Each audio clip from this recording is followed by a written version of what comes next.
Running a retail business means making nonstop decisions: inventory, staffing, marketing, tech. The SKUpe is the weekly newsletter designed to help you make smarter calls faster. Curated by industry experts, the SKUpe delivers clear, trustworthy insights on what's working for small and mid-sized retailers today. Join 20,000 retail decision makers who rely on it to stay sharp and ahead of the game. Subscribe at theskupe.co.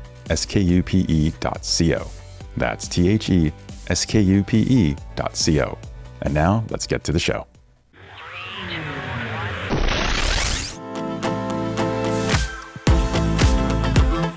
You're listening to the Retail Razor Show, where your expert hosts and their guests cut through the clutter in retail and retail tech to shape the future of retail.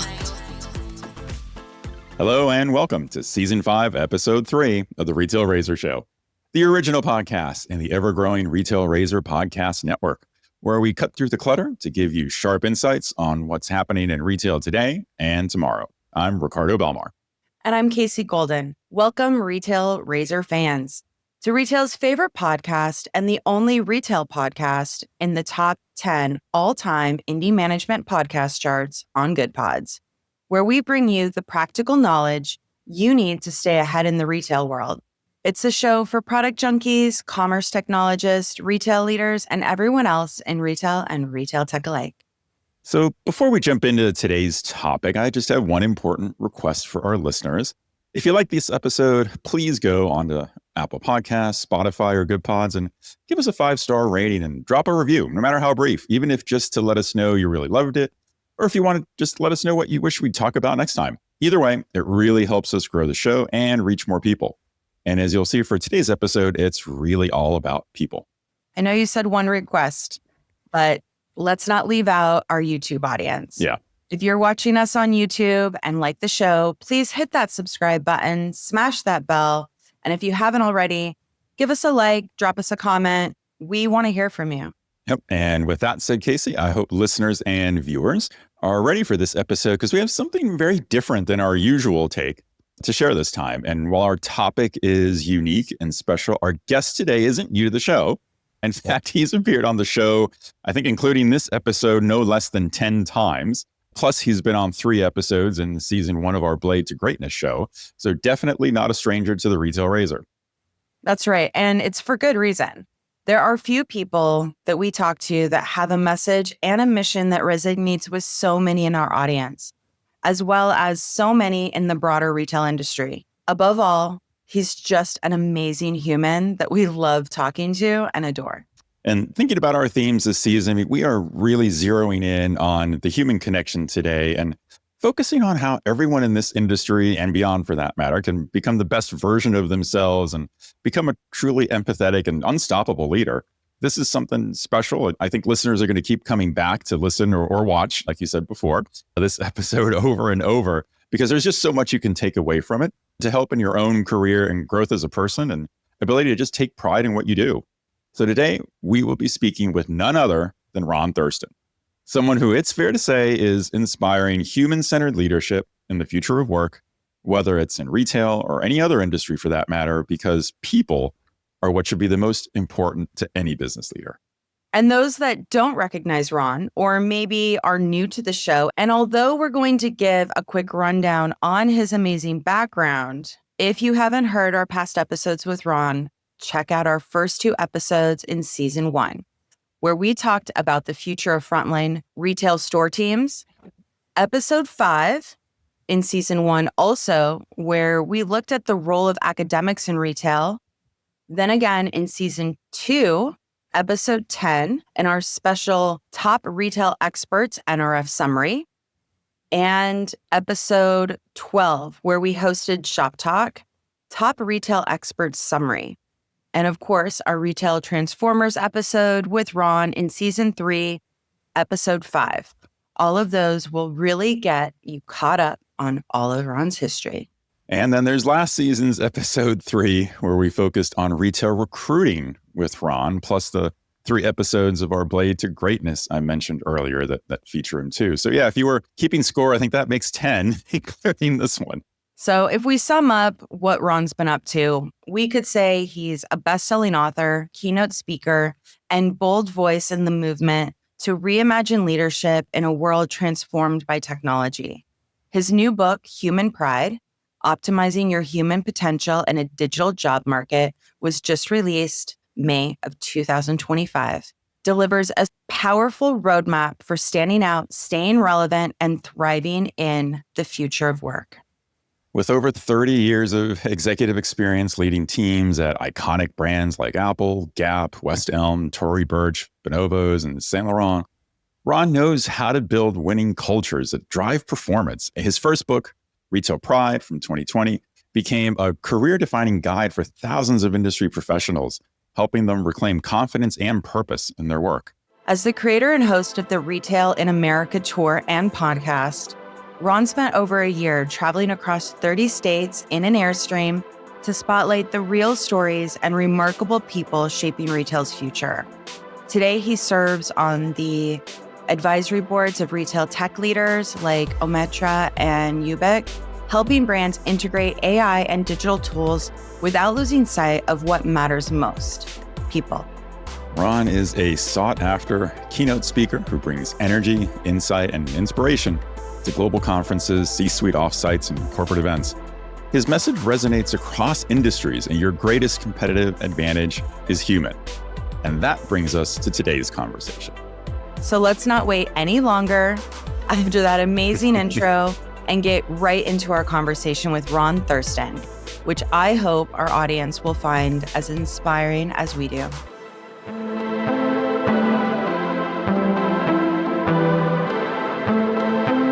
Welcome back to the show, Ron. Always an incredible pleasure to have you here with us.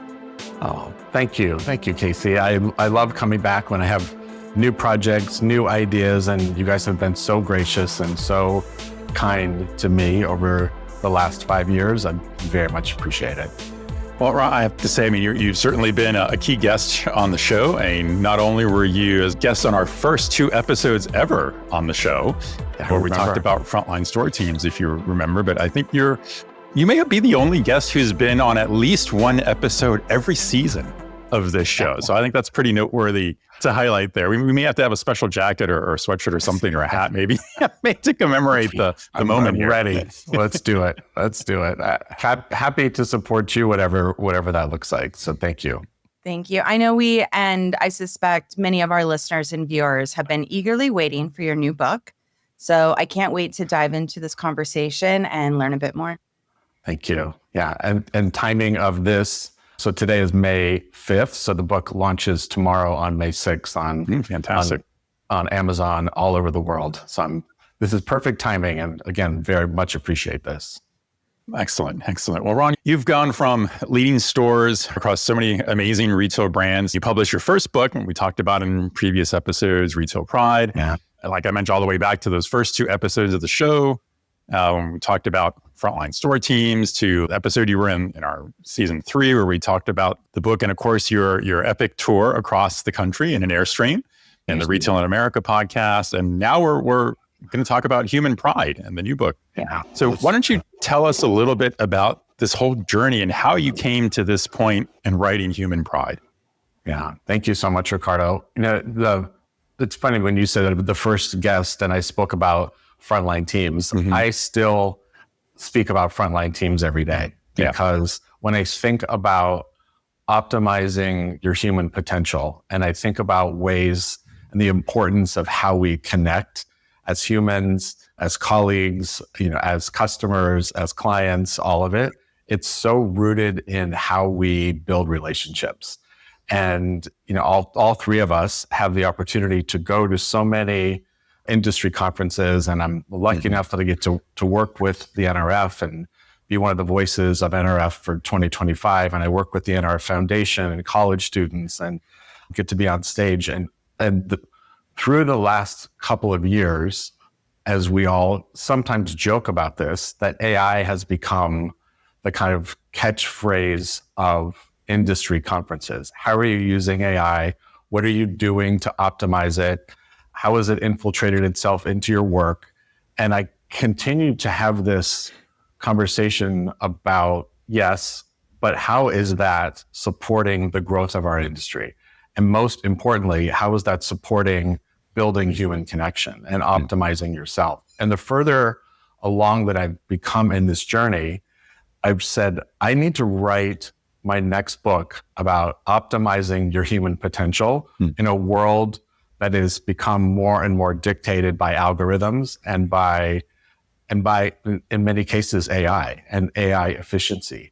And so this is certainly for that front line, but this book is a much broader perspective because much of it is about job seekers and much of it is about leadership, both of those topics are incredibly human-centric and require a level of intense relationship building and intense communication skills that AI can't replace.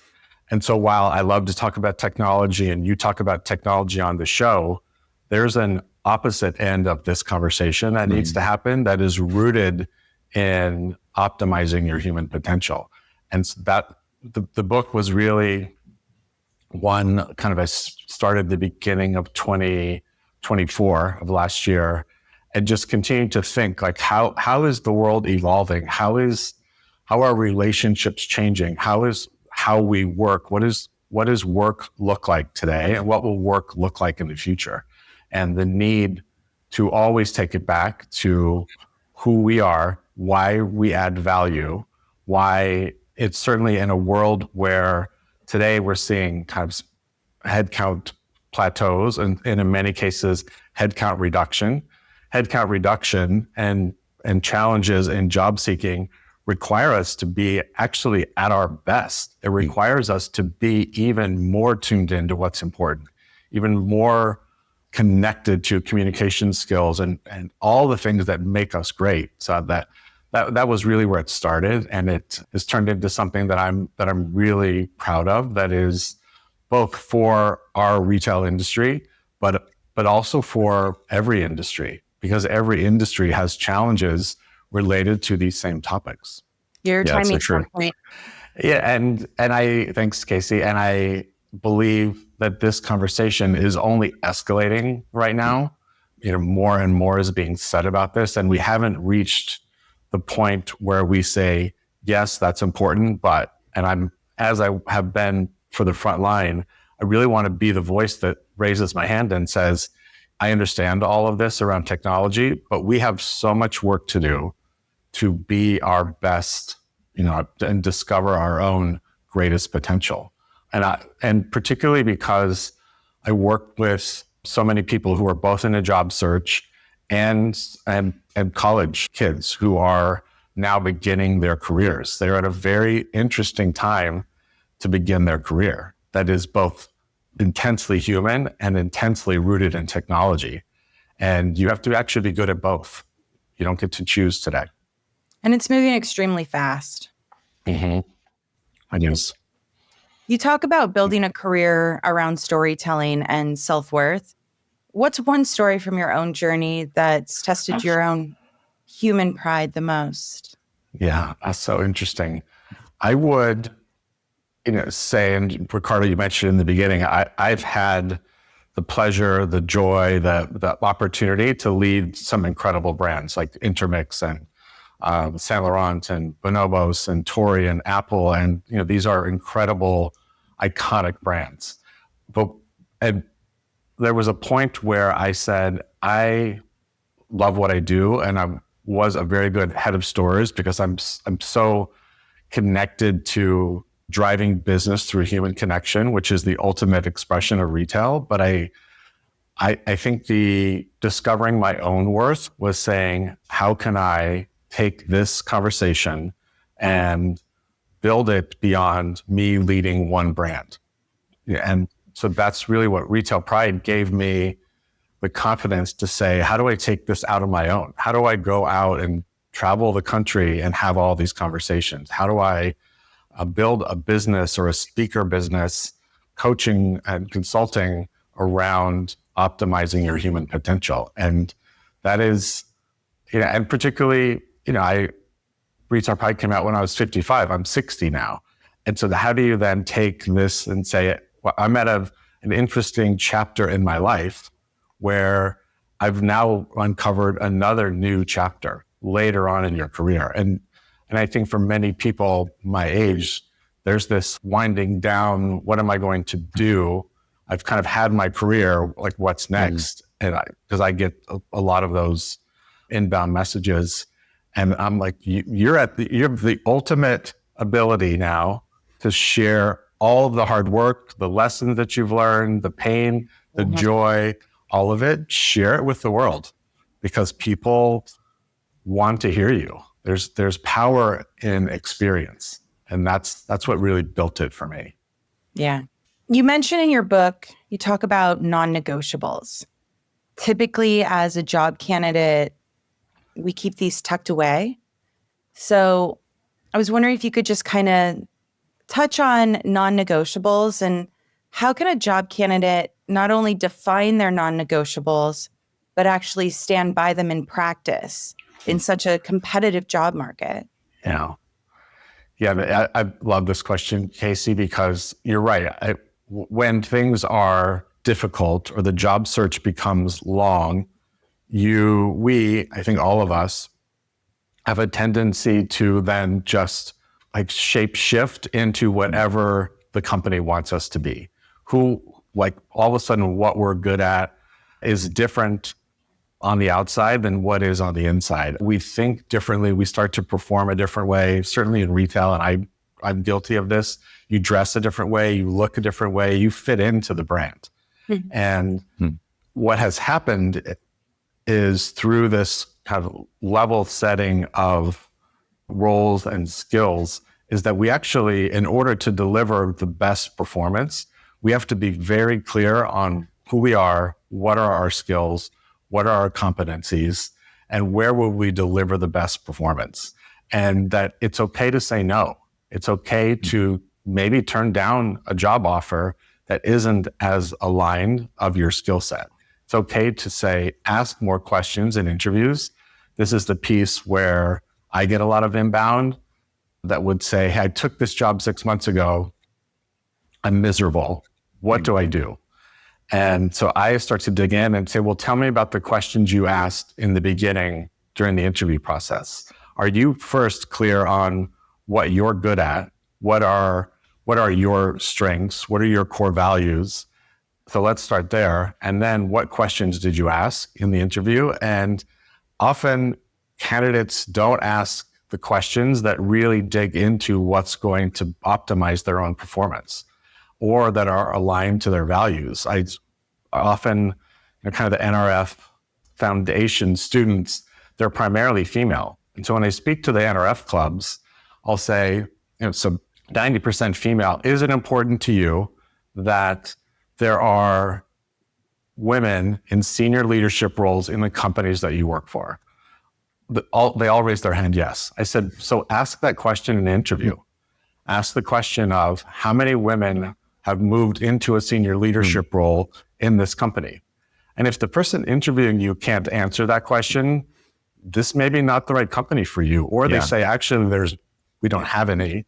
Who's on the board? Tell me about the women that are on the board of directors of this company. So whatever, for me, that's expressing your core values. It's expressing and telling the company, telling the hiring manager, this is what's important to me. It's important to showcase that this career path is clear for me.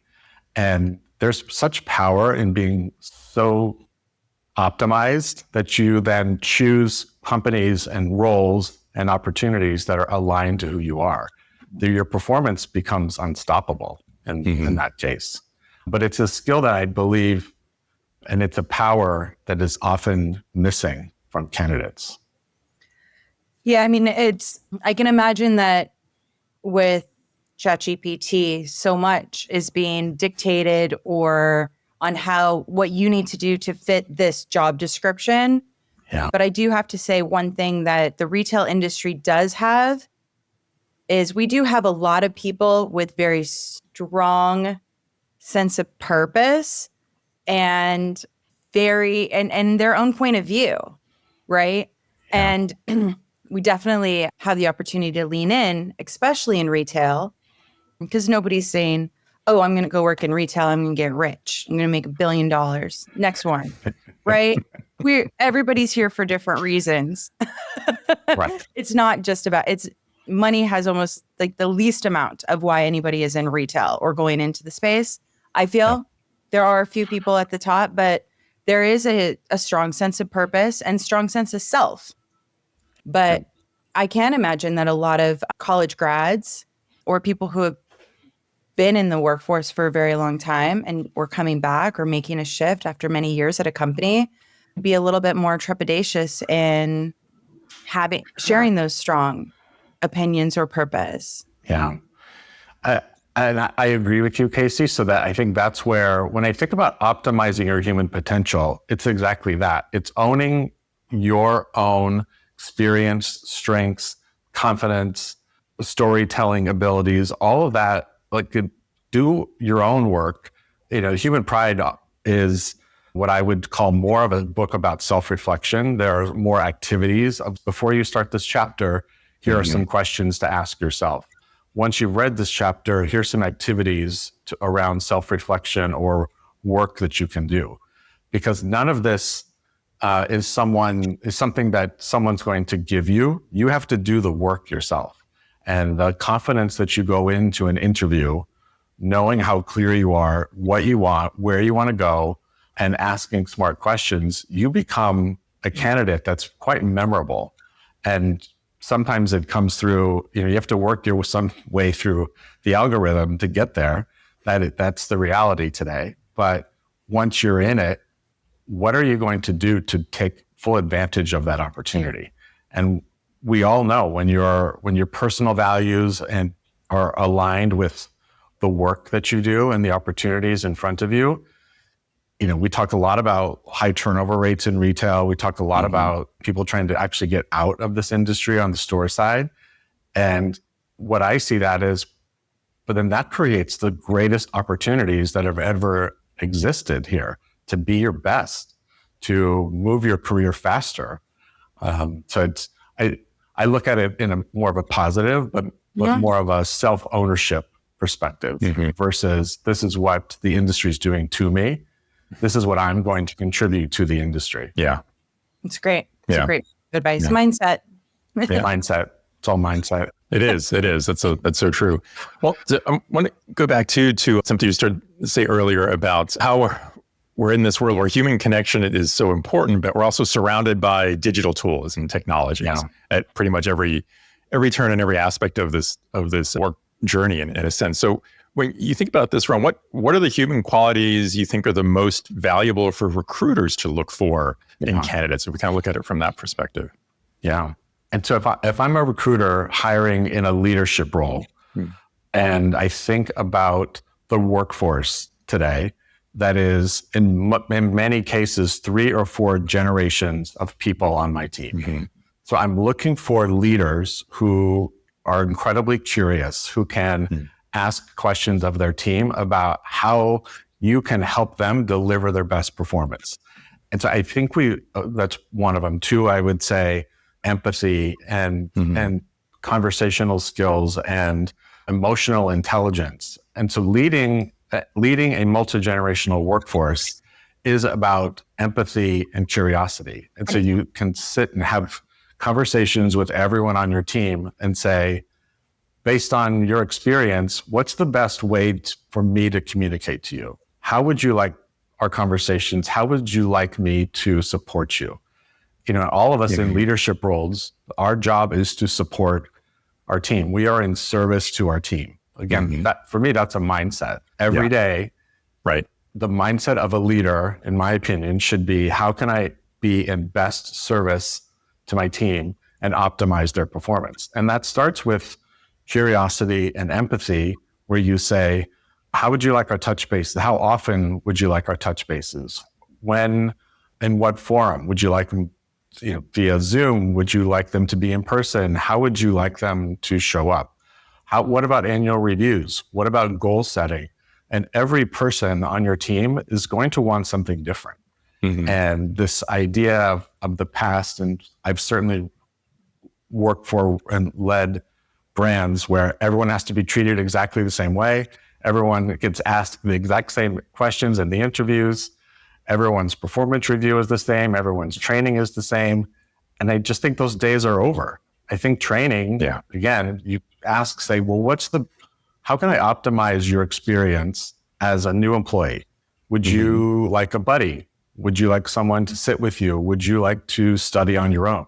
Would you like me to pay you hours to study from home versus sitting in a stock room? So there's so many ways that we can make this a better experience for our teams if we just do it in the most human way and not just set them in front of a computer and not just have them watch videos, because someone that's 20 and someone that's 60 may want completely different things. Yeah. And both of those people just joined your team. Right. And I don't hear that conversation enough. I don't hear people really thinking in a way that using technology to your best possible way to support growth and development on your team, but in a way that's incredibly human and curious and empathetic. Yeah. Yeah, I think sometimes you see a lot of examples where the application of the technology is being used to try to create almost like a normalized minimum level or standard, rather than use the technology to do what you're really saying, which is understand what each individual needs to help them get to that maximum optimum point. And you may have to apply differently for each one. But in a sense, what I always surprised is miss is that's why we have the technology, right? It's not so that you can just create one thing that you apply evenly everywhere. It's so that you can have the ability to apply it differently where needed. Correct. Exactly right. And I think I shared the story with you guys earlier, but when I was recently at FIT in New York speaking to students, and their concerns were really around the job interview process. So this is really one good example. Like often many fashion brands today are doing first interviews via AI. So you're getting questions, you're on camera, there are questions popping up on the screen, you need to answer them on the fly, and they're watching you. So you make it through that. The next one might be Zoom. The next conversation might be on the phone with someone. The next conversations could be a panel interview. The next one could be a one-on-one with an executive. You as a candidate have to optimize your own performance to be really good at all of those things. You don't get to choose. Right. And so, but I would challenge the brand and say, what are the skills that you're looking for? And why are you trying to force people to be good at things that they're not good at? Or they don't need to be good about in the job. Correct. They don't need to be good in the job for that. So why are you screening people that way? Based on that, I also think there's a self-reflection moment for brands that say, why is our turnover so high? Why are we losing people at record rates? What are they doing? Where are they going? Like, how can we actually change our hiring, training, and development culture to fit what the candidate wants, not the other way around? That's how you get the best people. And that's very self-reflective. That's very much a mindset of the company is in service. Leaders of the company are in service to the team. What does the team need from you? You know, if you're doing employee surveys, culture surveys, and the results come back poor or mediocre, this isn't about blaming the people who took the survey, which I see. This is about, wow, like we have work to do as a leadership team. What are we going to do, and how honest are we going to be with ourselves? Because our people don't like working here. And I have sometimes the gift in those scenarios to go in and help brands fix that and work specifically with the leadership team and say, well, let's go through the results and what do you need to do differently or be honest about in order to change the culture of the company. And that can be emotional work because your people will always tell you the truth. Yeah. I mean, I've always put people at the forefront, like people, then product, you know? And I just couldn't imagine myself ever having first rounds with AI. I feel like every single hire, it's your first goal is to get the right people on the bus, and then it's to make sure everybody's in the right seat. Right. And if you can get that right, it's magical. Yeah. the ability to be able to have everybody on board in the right seat, in that purpose and skill set. And I think that playing musical chairs is not necessarily the answer on removing that human connection. But I understand that a lot of companies need to move a lot of people through a funnel, get them through a system, get through those hiring needs and whatnot. But do you feel like the job market today is it's rigged against the human connection as more of this technology is being deployed? That it does feel that way, Casey, because I get a lot of kind of messages about candidates because I have a big network. So we'll say, "Oh, it looks like you're connected to these people. Can you help me?" And I'll say, "Well, tell me about your experience so far." And often they have not even made it to an in-person interview yet. And they're incredible candidates and they have so much to offer and so much leadership experience, yet they can't get in front of a person. And that technology has put up a wall of their ability to showcase who they really are. And yes, I think, Casey, to your question, I think we have optimized the speed of hiring against the candidate. And we're in a time right now, middle of 2025, where many brands have said, we're going to hold on hiring, or we're going to maybe even reduce our headcount. right. And I was at a conference speaking last week in London for about 400 leaders that work in marketing, retail marketing. And I heard it actually several times. Brands said, we're going back to our COVID playbook. We're going to run it with our COVID playbook. And I'd never heard that. I didn't know we built a playbook. But what they're saying is that now they've got to go back and say, do we need to do layoffs? Do we need to reduce headcount? Do we need to reduce store openings? Do we need to reduce hours of operation? All the things we did in 2020, 2021. Mm-hmm. Brands have this mindset now of we need to go back and do maybe some of what we did in that playbook.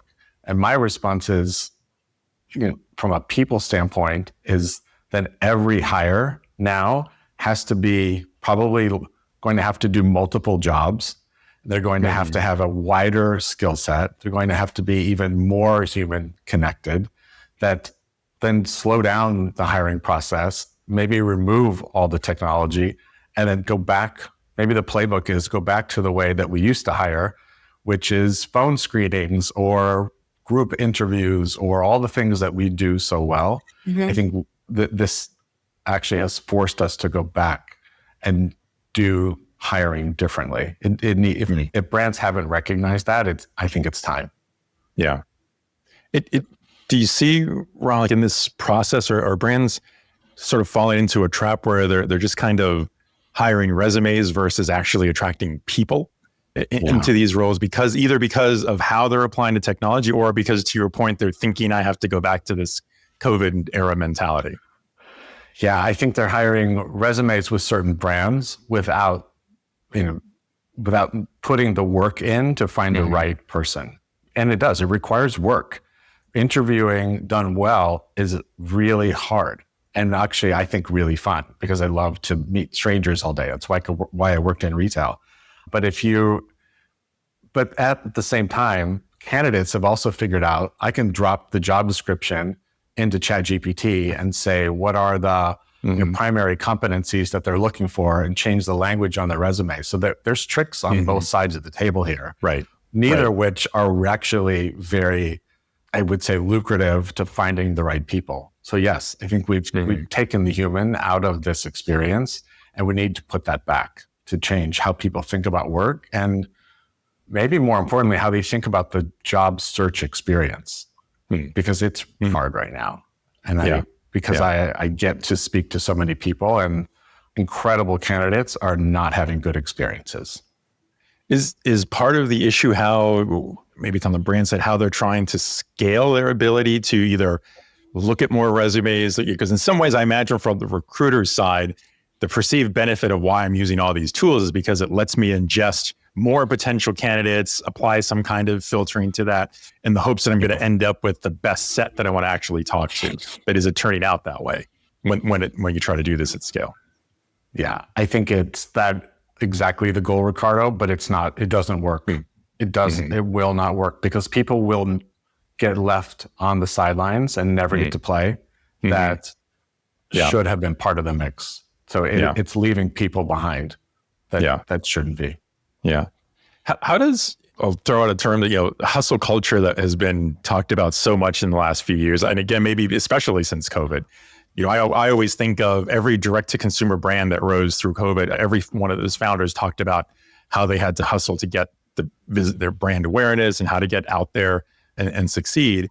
And I'm starting to see now almost a counter to that in areas where people are talking about maybe that's not the best way to do things, is to think in that mentality. But what's your take on that in this whole, as it applies here in this topic?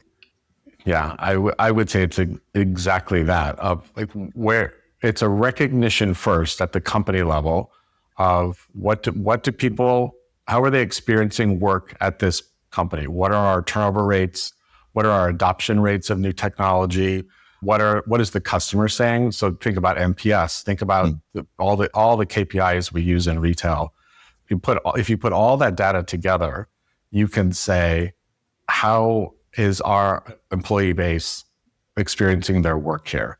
And the data will point you in certain directions, but then it's, the hustle culture would tell you to then just, what's all right. We'll move them in, move them out fast, move them in fast, think differently. And yes, maybe in startup mode, that's true. But in the majority of companies who are of a decent size that are continuing to grow, I believe it's slowing down, optimizing the potential of your team, thinking about clear career paths, thinking about training and development opportunities, really asking questions about where does the team, what do they need? Where do they want to go? How can we support them? And that's also not hustle related, in my opinion. It's that, slow down, have a conversation, listen to your team. And that's every industry. And that is done with intention. That takes time. That because someone wants a 10-minute touch base that turns into an hour, someone wants an hour touch base, that is 15 minutes. And I think you can't predict what that's going to be, where it's going to go. And that's just, it's what I love about work and about the future of work, is that it has to be this combination of very connected human experiences supported through the efficiency of great technology. That is the future of work. But we can't leave one side of this on the table. Right. And the human part is the hard part. It's the messy part. And every day people come to work with things that have happened at home and things that happened over the weekend. And that's just who we are. And accept that and move forward. Speaking of career paths, I'm throwing a wild card in here. In retail, brand affinity, it runs pretty deep. Is it still the case that we can have a 10 or 20-year career at one company? Is that still, because starting a new job every 2 years is exhausting, right? Yes. Like, it is exhausting. You get in, you learn everything, and then it's, got to switch to a new place. That was kind of maybe the last 10 years, perhaps. Yeah.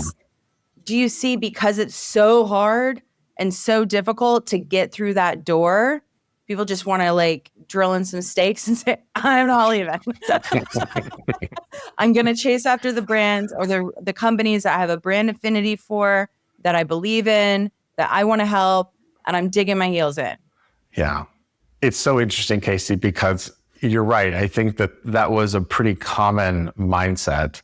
And then we started to see, you're right, this kind of 2-year, 3-year turn. Like, no one stays for very long. A year in, you're starting to look. 3% raise if you stay, 30% raise if you leave. I mean, correct. It wasn't rocket science. Right. No, and some of that's still true. And there's also a mindset maybe of a younger generation of how fast am I getting promoted? And if I leave, I can get promoted. If I go from manager to senior manager, and I can keep moving.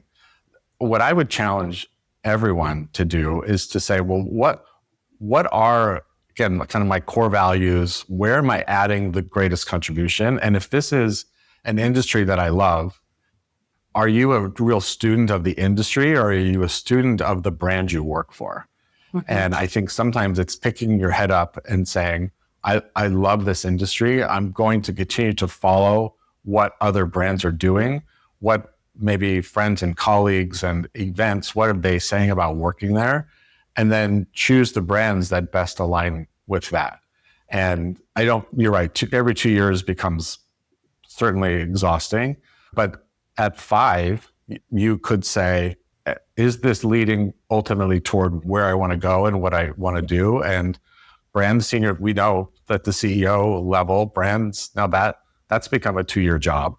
And so then once you start going against your own numbers, the pressure's on, and we see it in the news every day. Right. And so every time there's a new CEO change, there's a culture change. There's a senior leadership change. There's a board change. And so I think this mindset of you have to be nimble on your feet, know what you want to do, where you want to go, listen to what the brands are doing, and then you have to make the best choice for yourself. And I don't know that people are doing enough of that work, because those are the questions I ask. Like, what do you love most about the job you have today? What part of your work do you love the most? And is it about your work, or is it about the brand? And often it's about the people that they work most closely with. They really enjoy those people. Yeah. But is it the work, or is it the people? Because if it's the people are going to leave. Yeah. And then you're left with the work. You're left with the work, and maybe the new people you don't like that much. And so there's this sense of you have to be confident in yourself enough to say, I have a level of human pride where I understand the value I can add to any company, and I can take this skill set and apply it somewhere else. And because things move so fast, you have to be really clear and I think quick on your feet to make this happen. Brands, even at the correct, just imagine, as we all know, creative director change in a luxury brand you have an entirely new different company. direction. Yeah. Completely different direction. And then maybe that's not something that aligns with your values. Like this is an industry that moves at such a pace that you've got to be really engaged with it. Well, thankfully, we used to have to find a job in our own backyard. But now our dream jobs are just a click away, no matter where you lived. The old rules of live where you work, stay in your industry, wait for permission, don't really apply anymore. Remote work, cross-border collaboration, asynchronous teams have kind of cracked worldwide. So the question now is, can you work globally? It's just really how intentionally are you approaching it? Right. Exactly right. And that's it. So if you're very clear on the value you add, you could say, I can add this value in maybe multiple different industries in different parts of the world. And to be the level of confidence that you can then build on top of to expand your skill set. And maybe some of it is gig work. Maybe some of it is more remote. There's so many different opportunities here. And yes, there are also brands on the flip side that say everyone's in the office 5 days a week.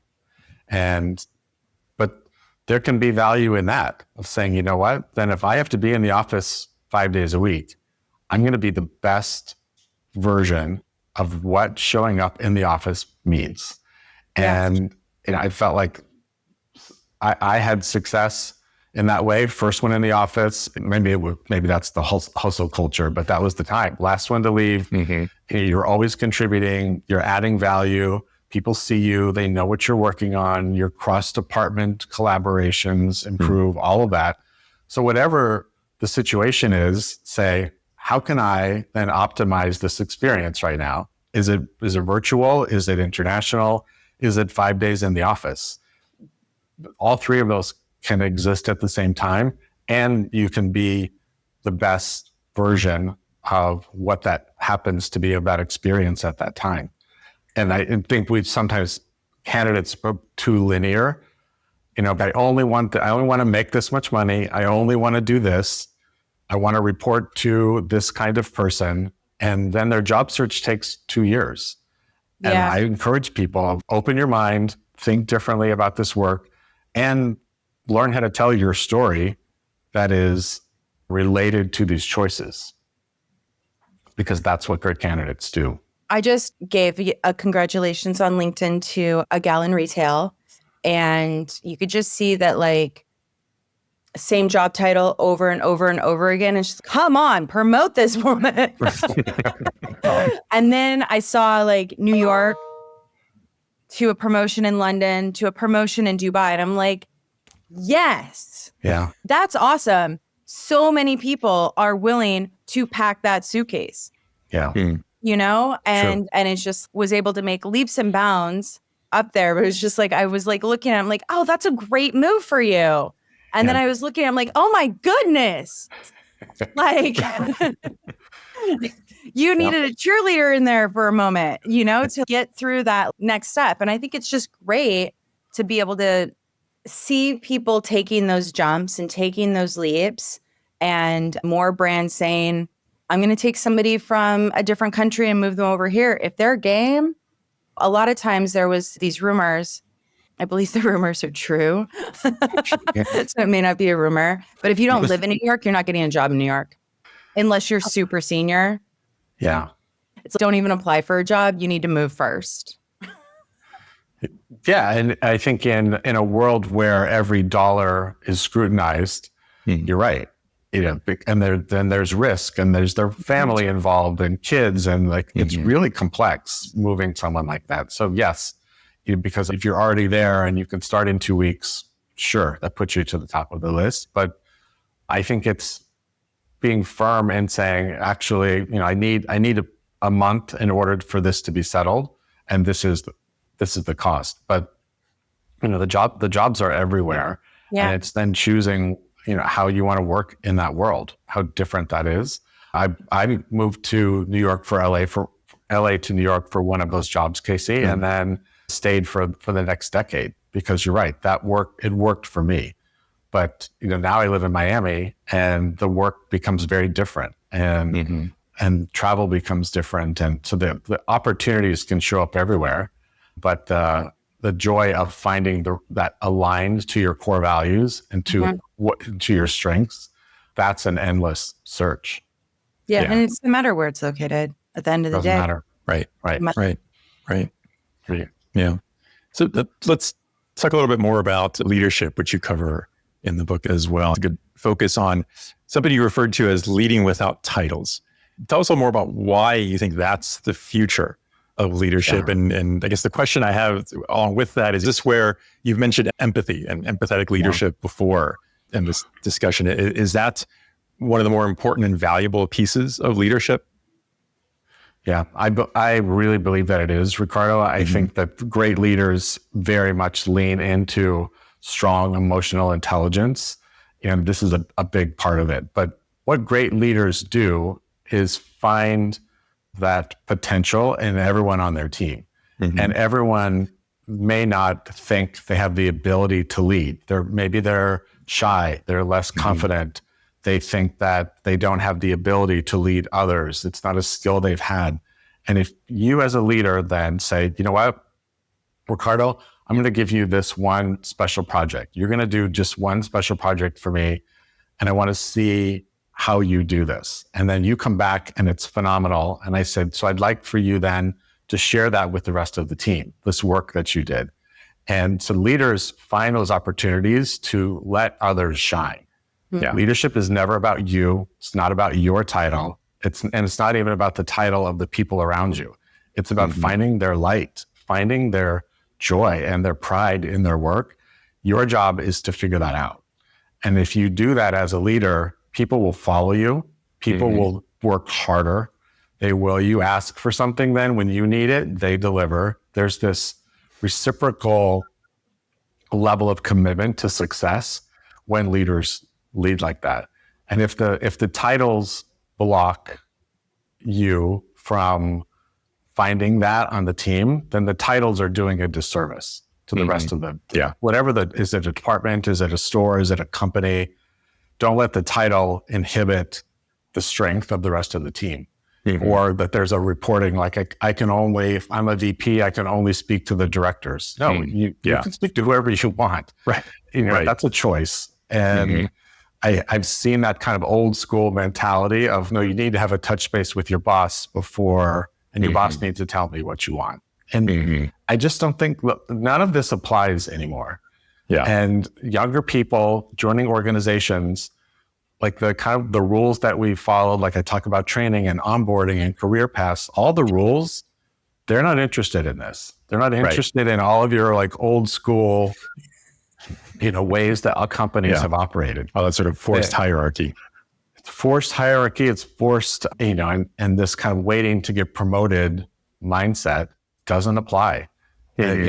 And we have to let that go. We have to just say, let's find the way to optimize our people in a way that's right for them.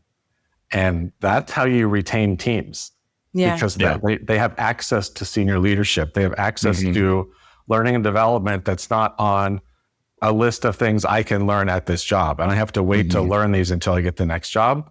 Why? Why can't I learn the next? Right. And maybe you don't have the budget to promote me. Okay. So let me do some of this work. Let me show you what I can do without waiting for the title or the money. I just think that's the future of work here. Yeah. And how do you use technology to support all of those things? How do you speed up? How do you use technology to speed up work in order to give you as a leader the opportunity to have more time to spend with your team? That's ChatGPT should be writing things for you so that you can say, you know what, I have 4 hours now more in my week. Yeah. What am I going to do? Team. You know what? I'm going to spend 15 minutes with every person that works on my team every week. They might be very uncomfortable, but that's how you learn. That's how you grow. And the team's going to be like, wow, I've never had so much time with Ron. That's what employee retention is. Yeah. It builds inspiration in some ways, right? That it helps inspire those people in the team to want to do more if that's what if that's what it's all about. And it's not just about telling people what to do, right? It's inspiring them to want to do more of what they're doing and to grow in that capacity, because that's what leads to other roles and other challenges. Yeah. I'll tell you one quick story, Ricardo, regarding that. So when I was in London last week, I took a tour of the flagship Lush store. So we know Lush is like the bath bombs, and they're London based. It's a three-story flagship on Oxford Street. It's a massive business. There's a spa on the lower level, and it was full of customers. And I was introduced to the store manager by Ian Scott, and we're on this retail safari. So I'm speaking to the store manager, and he was talking about the majority of their employees were like 16 to 21. And they lose almost all of them like every 6 months because they're students. And he was very inspiring. And what I said to him is, but think about the fact that they've had this incredible experience with you as probably their first or second job. You've now set the standard for what their next job is. And he was like, I've never thought about it like that. But that's leadership. It's not just, Casey went on to her next job. She was here 6 months and will never remember you again. Actually, leaders become memorable development points in people's careers if you do that well. So he's sending hundreds of people out into the world, having worked in this store, having learned what great leadership is. Then the bar, the pride of those people has just been risen. And it gives you such great powerful joy. I loved being somebody's first job. Yeah. I loved that. 400 employees rolling in and out. I took great pride in the fact that I am getting to set that standard to get you to like work and to build your confidence. And I'm going to send you out into the world, my little children. It is one of those things. And I just, anybody who's in that position should just be incredibly celebrated because it is needed. That isn't the experience. I hate to think that people's first job is dream crushing. Yeah. Right? Yeah. Because that wasn't necessarily my experience, but I find as I talk to more and more and more people, it is less common. that they're like, oh, my first job was terrible or whatever, you Right. know, and it follows. It's toxic in so many ways. But, you know, when you were speaking about, you know, flattening these organizations, you could say that used to be one of the greatest benefits of working in the office is building these silent relationships when you're walking past somebody in the hallway. It's a smile, it's a look, it's a glance, until you got to the point where you felt comfortable to just pop your head in their office and say like, hey, can I like grab you for 15 minutes to run something by you? Yeah. And for it, doing that on Zoom or working digitally or remotely with that seems a lot more formal, where everybody's faces are in a call. Yeah. There isn't that type of engagement or that invisible relationship building that we can get in that office. Yeah. So I am, you know, as much as many people would, you know, hate me to say it, I am pro like going back to the office a few times a week. I thought it was wonderful. And I think that flattening out an organization or moving away from those titles, the personal connection to experience the authority or activate that quiet leadership would be a lot easier of a transition than digitally. How do companies like activate quiet leadership? Yeah. So interesting. I think it requires much more intention to do it and much more thought. So how do you create a level of empathy with people that you're not sitting in front of? And I think it's learning how to get really good at every part of the technology. And so if it is large group settings on Zoom, then how are you're most human? You know, how do you try to do cameras on? How do you have active participation? How do you use the breakout rooms? Like there's so many ways you can actually create connection with technology. And same, if I'm a leader and the majority of my team is remote, then I want to make sure that we don't miss touch bases, or we ramp them up and have them more often, or maybe they're shorter but more intentional. So I think you have to just work harder at it, Casey, than the casual, you're right, stop by the office, or can I sit with you at the table at lunch? You know, if that can't happen, then how can we build a relationship? You know, and at the same time, understanding the budget restraints. We can't have big company offsites, or the things we can't do, but there are ways to do it if you really put some work behind it. I just don't let people off the hook with those things anymore. Great. Yeah, we've always added in our organization, because we're also fully remote, things like the virtual coffee chat every week, where there's just one rule in the call, and it's that we're not talking about work-related things. It's just literally we got together for coffee in the office, and we just happen to be doing it over Teams. And what does anybody want to talk about? And those end up being the best moments where you get to know everyone in the same way you would if you were just running into them in the hallway. Right. Yeah. And some in those scenarios, I think it's also recognizing, you know, that some people are more comfortable sharing things that happen at home, and sometimes they aren't. Yeah. And so it's also like getting this sense of, well, I notice, you know, on these coffee meetings, you don't participate a lot, you know, and is there a forum that's more comfortable for you? Right. And so there's just, you know, that's what empathetic and curious leadership is. Right. Exactly. You try to like dial in and see how someone's actually experiencing you.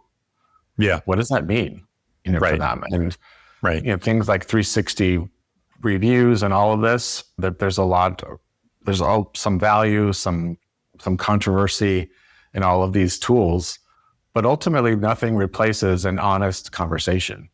Yeah. That's very true. That's very true. Yeah. So I guess let me bring one thing back to, because we've gone back and forth in this a bit throughout the conversation around where technology fits into all of these factors, particularly when we're talking about the recruitment process for job candidates, for leaders, and everyone at some point. And you kind of started out mentioning this at the beginning, that there's an expectation you really have to master the technology now more so than before, as much as the human connection aspect of it.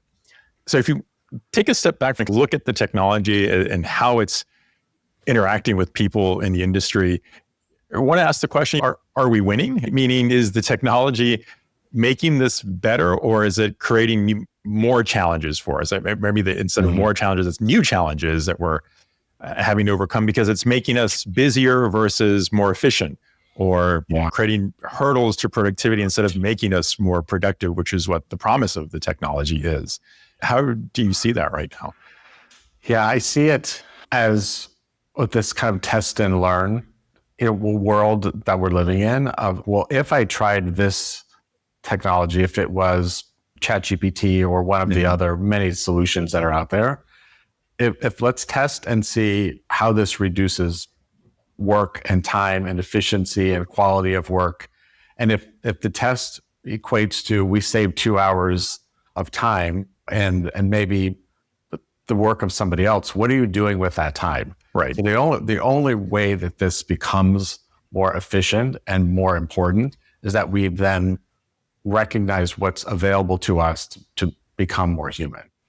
And it's easy to then sit at your desk and just play with technology all day. And I would say, if that saved you 2 hours, then that extra 2 hours you need to use in a way that maybe you didn't ever do before. Yeah. Or it frees up time to do something you never had time to do before, or frees up money that you didn't use before. So all of this is incredibly important, but the efficiency is only important if it's letting you become more human at the end. And whatever that looks like for your work, and everyone is different. But I'll just even reflect on this marketing conference last week. There is a lot of talk about language in emails and segmentation and how AI can certainly help you with all of these things, but it doesn't replace marketing. At the end of the day is about customer connection and relationships. And maybe you then implement different programs that put you in front of the customer in a different way. Maybe there's a loyalty program that you couldn't ever have implemented before because it took time and money. Maybe now, because your emails are all created with AI, you can actually start a loyalty program. So it's the test and learn of the efficiency of your job. And if you're not going to add headcount, then let's talk about how to do more with the same number of people in the office. Yeah. And for me, that's a win on both sides. When I look back on Mondays, I typically have essentially half the day that I just dedicate to my own. I set my day, make sure everything's set from the weekend. And then I essentially go into a learning and experimental mode. Like, this is the chance. Monday mornings, or Monday afternoons, I just kind of sit and explore. I tinker and whatnot. When I look back, there is no way I would have been able to fit in even 2 hours to learn anything new, or to play with AI, or to read any type of technical documentation, or to watch a YouTube video. Not happening. And now, being in the position that I am now, I'm like, the amount I have learned and been able to operationalize or implement that just puts me where I'm supposed to be is, this huge ROI. Yeah. But when I think of what my life used to look like, there was no time for that. Yeah. It was fire drill after fire drill after fire drill, Right. on. As soon as you walk, those elevator doors open, it's on. Definitely all been there. Yeah. And I think that specifically, if we go back to retail and stores, there's no shortage of new technology. We've all been to NRF and seen the thousands of new ideas that come through there. Is technology being adopted just because you want to adopt new technology? But every dollar that's spent on new technology is reduced by payroll. And so there's this sense of, well, what are you actually investing in? Where are you putting your money? What's important to the customer? Is that what's going to happen to the customer experience in these scenarios? So technology without adoption, or a need for it, just becomes money not well spent. Instead of saying, we're going to put an extra $1 million back into store payroll this year and implement some new training and development tools and put some specialists in place, all of a sudden, the team is happier and the customer experience just got better. And it didn't require anything except writing a check for $1 million. And you can do that pretty easily at scale. And so I'm always pushing back of the human versus the technology and saying, is this a payroll challenge? Is this a leadership training and development challenge? Is this a technology challenge? Don't make an assumption about any of these before you've actually asked people. What are you solving for? What are you solving for? And in my experience, most of the time, the store doesn't need more technology. They need more payroll. And, that is 100% true today. I can tell you that. That's true today. Yep, that's true. That's very true. Yeah. Well, Ron, this has been such an inspiring conversation. I guess that's true almost every time we have on the show. We always walk away inspired in some way.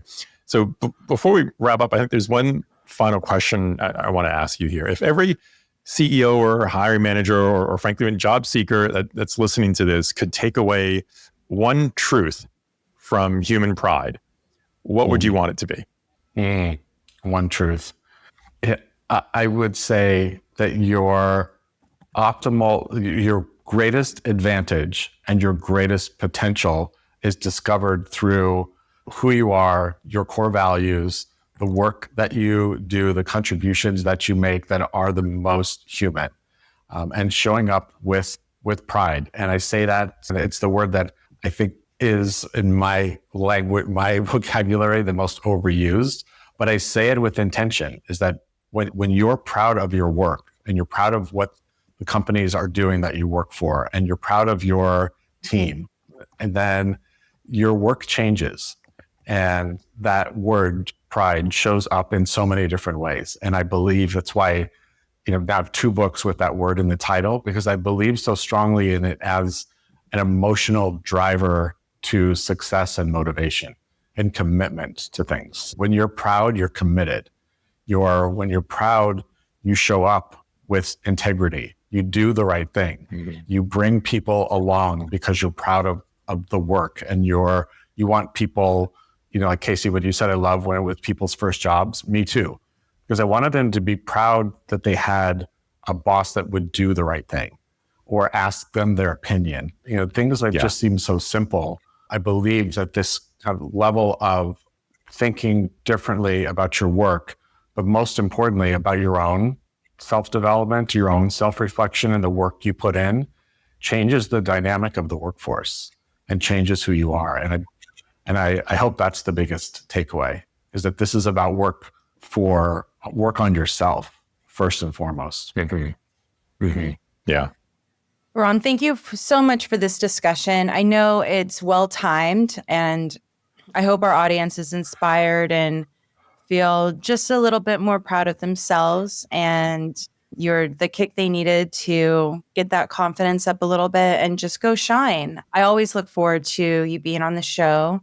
We not only get so many incredible takeaways from you, but it's also just always so fascinating to hear your story and learn about your journey and how you're using that experience to help others in the industry.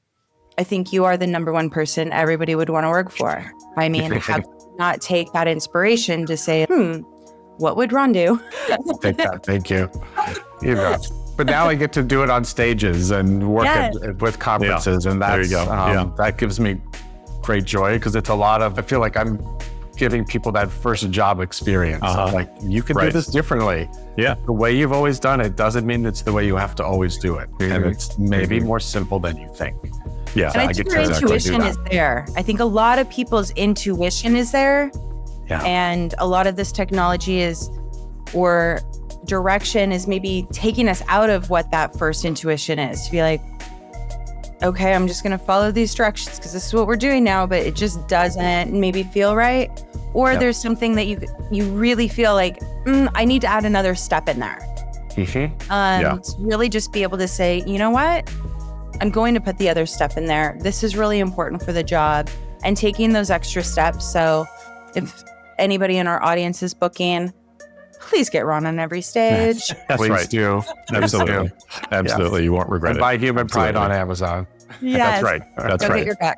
That's Your right. By the local time you're bookstores. hearing this, the Human Pride should be available. So definitely rush out and get your copy right away. We'll It'll add be a link. well worth the read. Yeah, exactly. you. Link will be in the show notes. Well, Ron, thank you so much for joining us today. I mean, I know I'm already looking forward to the next visit. Amazing. So am I. You guys are awesome. Thank you. Thanks, Casey and Ricardo. Thank you. Thank you.